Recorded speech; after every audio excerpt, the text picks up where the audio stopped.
Paz de nosso Senhor Jesus seja com todos. Nosso vídeo extra da lição de número 5, Ética Cristã, Pena de Morte e Eutanásia. Tópico de número 3. A vida humana pertence a Deus. A fonte originária da vida. A Bíblia ensina que Deus trouxe o universo à existência. Gênesis 1:1. E que Ele próprio sustenta todas as coisas. Hebreus 1:3. Deus não criou somente a matéria, mas também criou toda a espécie de seres vivos, bem como o ser humano. Gênesis 1:21-27. Colossenses 1:16. A humanidade, como obra-prima, é uma criação especial e distinta. Deus a criou sua imagem e semelhança. Gênesis 1:26. Aí nós temos aqui o caráter sagrado da vida, que Deus criou todas as coisas e todas as coisas subsistem por Ele. Ele tem o controle na sua mão porque é soberano, pois é Ele quem dá a vida a todos e a respiração a todas as coisas. Portanto, o Deus vivo é a fonte originária da vida e só Ele tem autoridade exclusiva para conceder ou tirar a vida. Amados irmãos, a nossa aula de hoje tem como base Gênesis capítulo 1, verso 1, onde nós temos o Elohim, que é o nome dado à divindade, que é plural, aonde Deus, com um único nome, revelou no Novo Testamento a sua natureza triuna. O que é isso? Eu tenho três pessoas em uma divindade. O que é isso? No Novo Testamento conhecemos o Pai, o Filho e o Espírito Santo. Por que Pai e Filho? Porque houve no nascimento um contrato, quando o Pai diz: eu lhe serei por Pai e tu me serás por filho. Então nós podemos ver que houve um contrato na divindade para que houvesse a manifestação do Pai e a manifestação do Filho. Porém, o Espírito Santo continuou como Espírito Santo. Então nós podemos ver o seguinte, que Deus é conhecido no Gênesis 1:1 como Elohim. Este era o nome dado ao Criador. Portanto, a criação ela surge e nós podemos entender com uma conexão.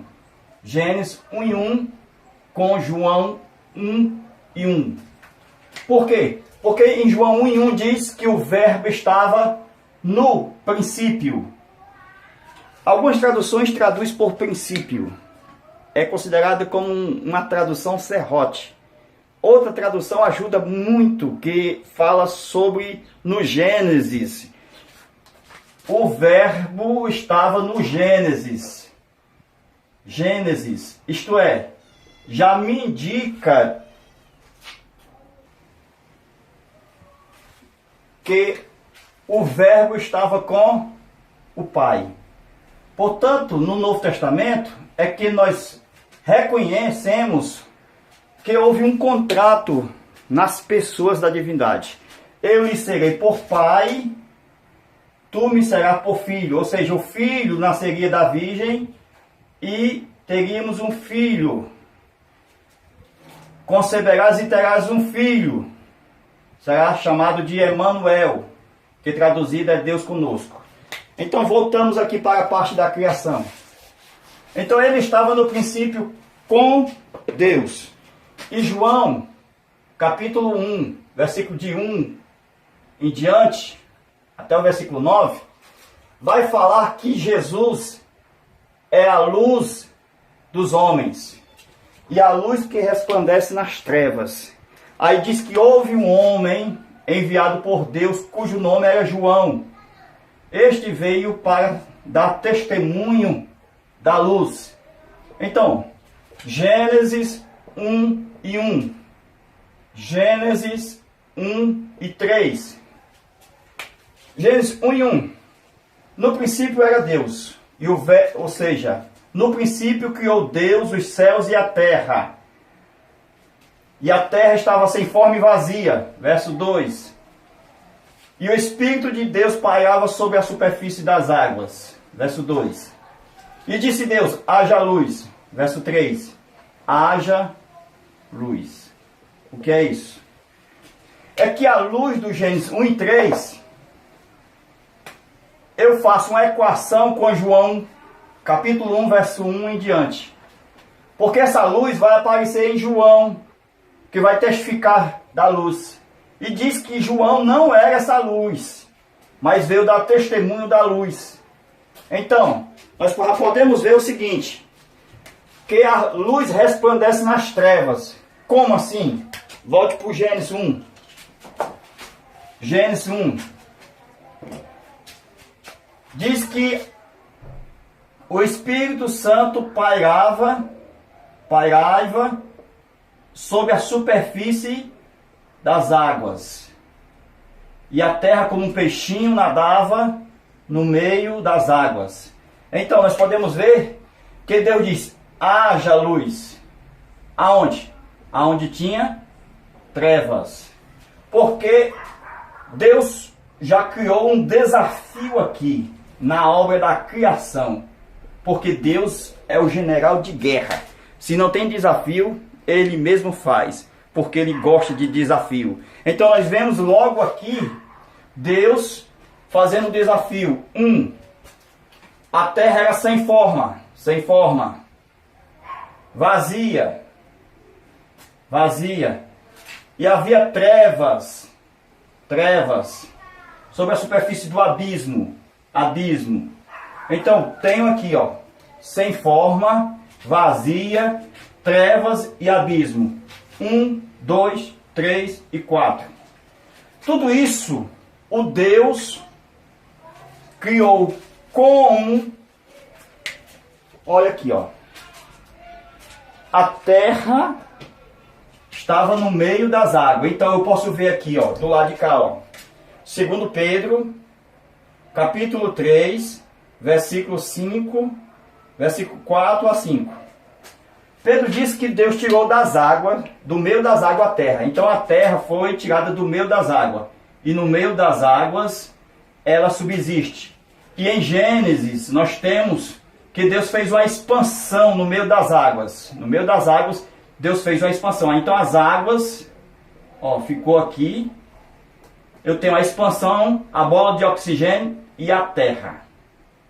Então ficou um pouquinho de água e água aqui, Então nós temos água de baixo, essas águas aqui são a de baixo, e água de cima. Em cima da expansão, os homens habitam aqui, na terra. Deus fez o Adão. Então nós observamos o seguinte. E disse Deus, haja luz. Então a criação dependeu da manifestação do haja luz.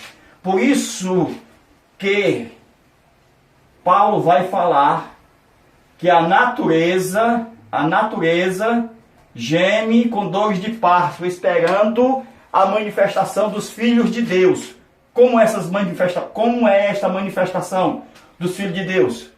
Porque assim como a mãe gera na hora do nascimento, uma mãe tem filho no haja luz, assim a natureza está gemendo com dores de parto, porque todo dia nasce gente. Como é isso? Quando os filhos de Deus partem para a eternidade. Ou seja, vão encontrar com Jesus. João, capítulo 14, versículo de 1 ao 3. Na casa de meu pai há muitas moradas. Hebreus, capítulo 12, versículo 22 a 24. Diz que a cidade, a Nova Jerusalém, está em um monte Sião. Certo? Então, todo dia os filhos de Deus saem desse firmamento, dessa placenta, aonde mora na terra. Nós temos a expansão e Deus, por meio da morte, levando os filhos de Deus aqui, para Nova Jerusalém. O que é isso?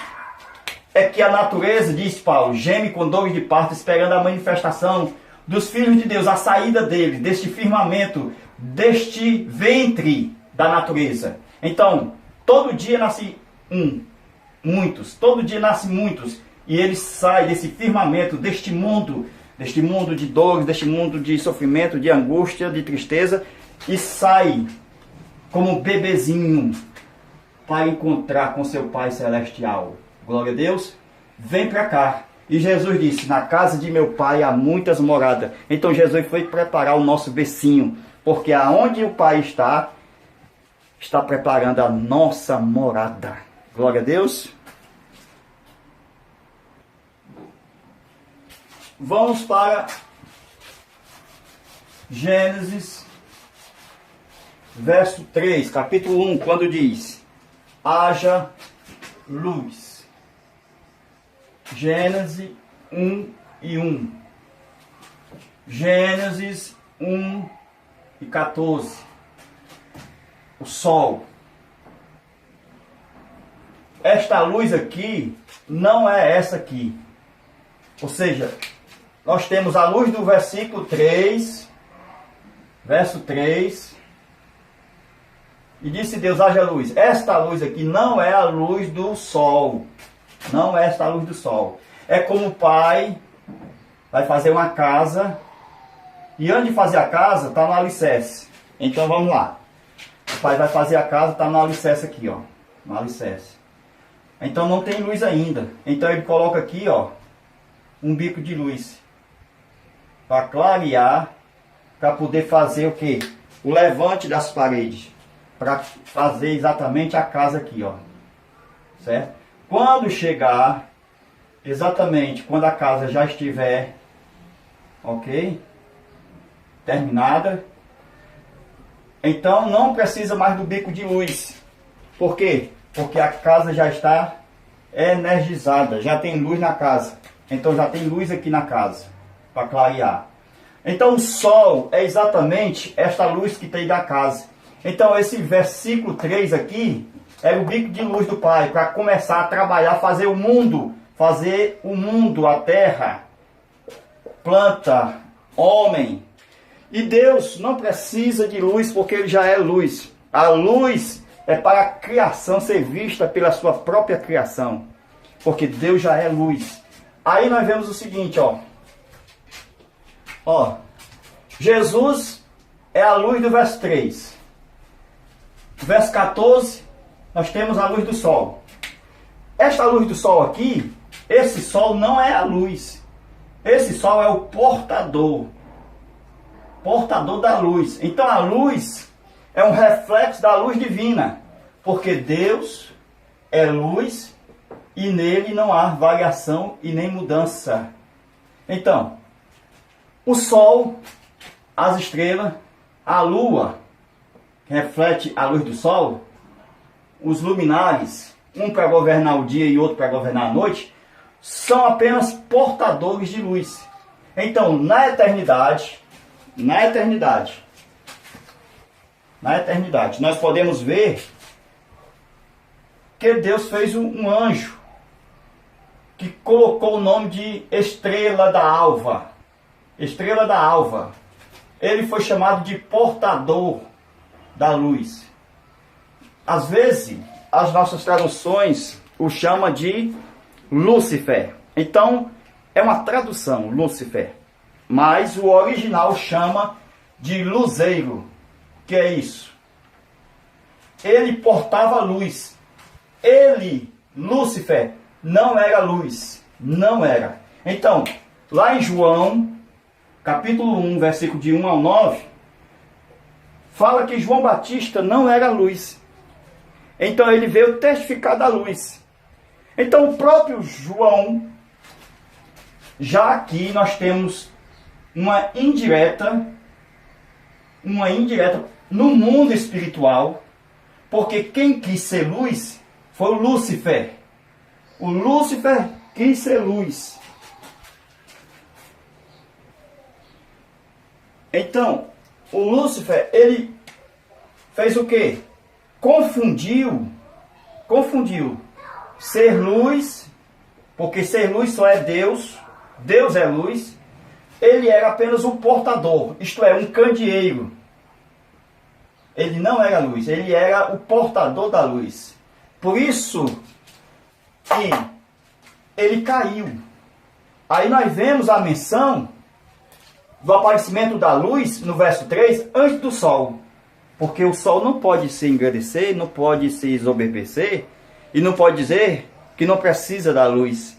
Porque o sol é o portador da luz. Por quê? Porque se o sol se exoberbecer, se achar o tal, lá na frente Deus vai apagar o sol. Deus vai tirar o brilho do sol. Por quê?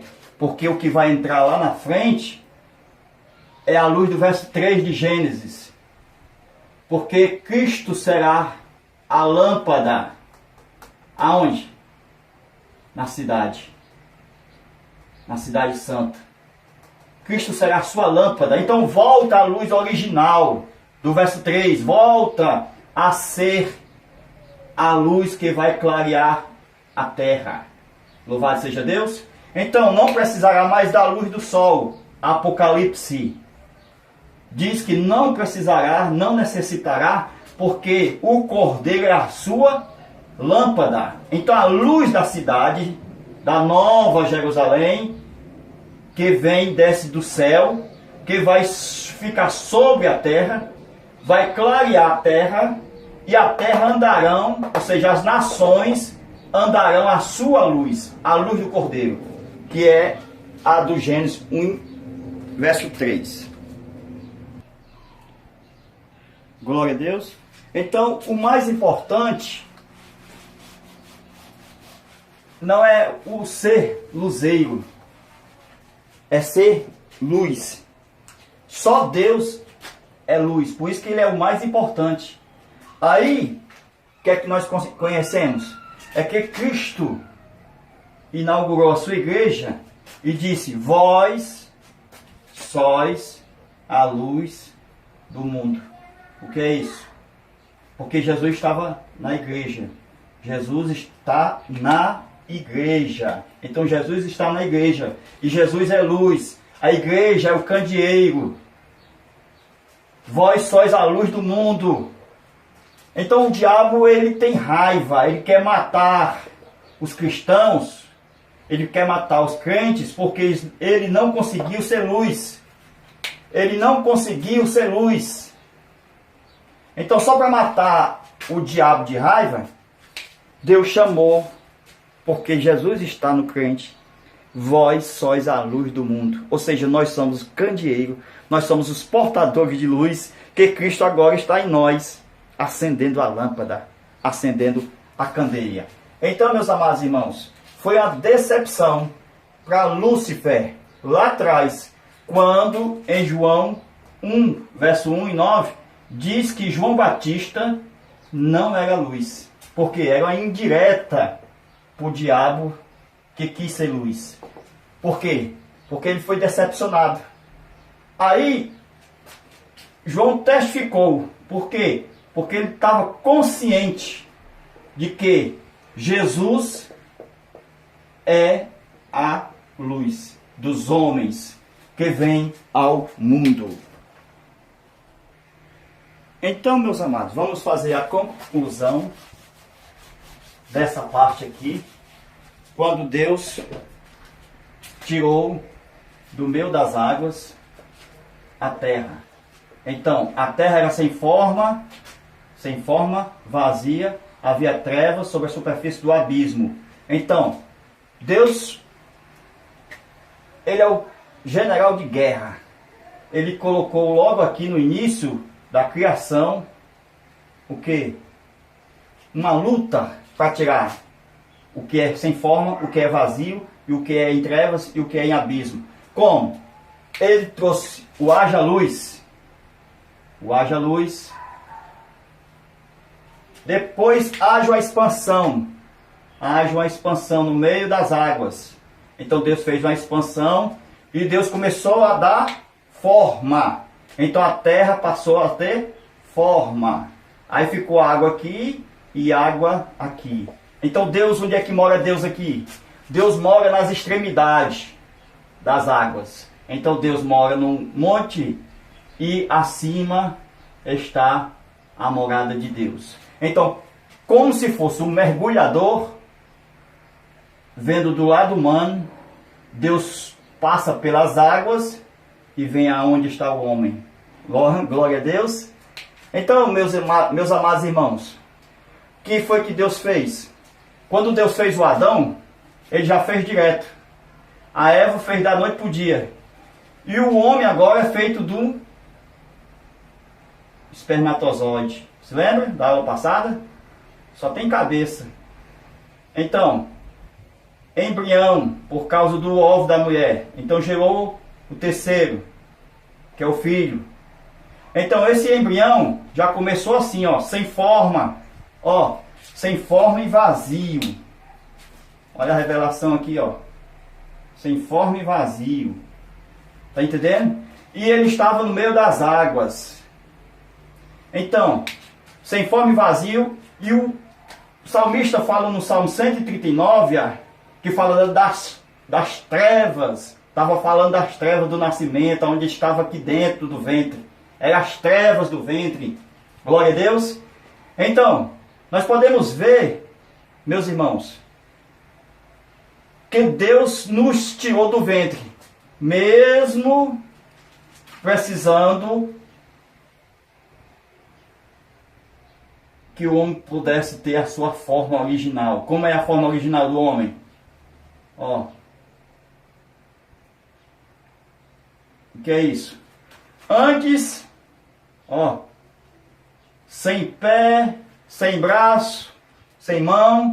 Depois, o feto, já com braços e já com mãos. Tá entendendo? E olho. O que é isso?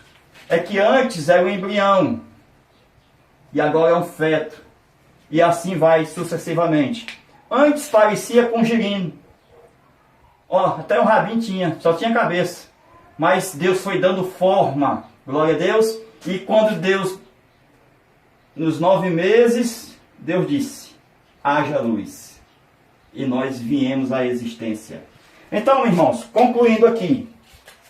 Para Deus, Deus usa da adversidade para dar um prêmio. Então, toda adversidade leva a um prêmio. Então, toda luta, que já foi falado aqui, do Gênesis 1 e 3, Gênesis capítulo 1, versículo 1 a 3, toda luta leva a uma conveniência. E, ó, todo deserto leva o quê? A Canaã. Glória a Deus. E toda tribulação leva o quê? A ter experiência. Experiência. E toda noite leva a um dia ensolarado. Glória a Deus. Então, para Deus, irmãos, 1000 dias são como um dia. E para o homem, para Deus, um dia é como se fosse 1000 anos. Por quê? Porque Deus vê o nosso passado, o nosso presente e o nosso futuro com um olho, ou seja, com seus próprios olhos, com uma visão só.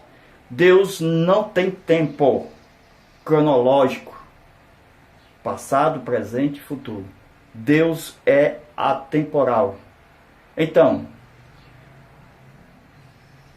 por isso que Pedro, ele quando fala do tempo, ele coloca como se fosse. Para Deus, 1000 anos é como um dia. Então, simbolizando aqui, Jesus foi para o céu. Então é como se ele fosse anteontem, há 2 dias atrás, porque já faz 2000 anos de história que Jesus já subiu e foi para a glória. Deus abençoe mais ainda. Fica na paz de nosso Senhor e Salvador Jesus Cristo. Deus abençoe, continue com vocês sempre. Amém.